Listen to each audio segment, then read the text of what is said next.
the real villains in the story are the parents. His parents were given asylum in Britain 8 years, curiously, after the Rwandan genocide. We don't know by who or for what reason. I'd love to see that information published because I think we deserve to know who made that decision.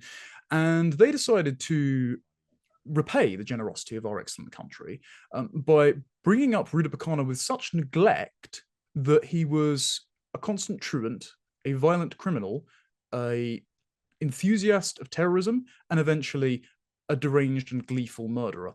And currently, his parents are being housed at taxpayer expense in a secure location.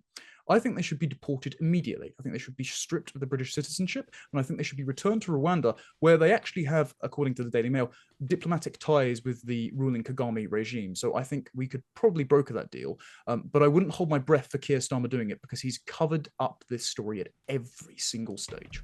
Absolutely, and there's been no focus, by the way, on Axel Rudakubana's father's links with the former Rwandan regime, which is clearly a significant part of the story. And Connor, you have written for Ayaan Hirsi Ali's Courage Media on this, what radicalized Rudakubana.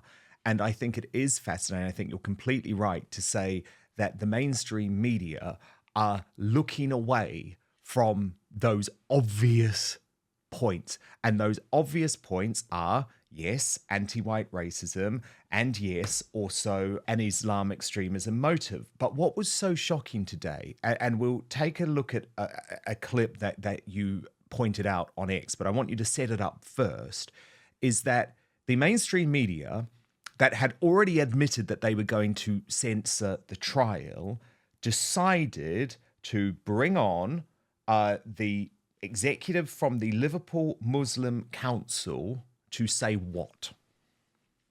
Yes, this was Tawhid Islam, a name that almost feels like a sick joke. A man that they brought on during the Southport riots to say that, oh, I'm so fearful of the broader Southport community now because they might be Islamophobic, because of course Muslims are the real victims in the murder of these girls. And he decided to say two things. He said, why are we talking about terrorism when this is really just about male violence against women?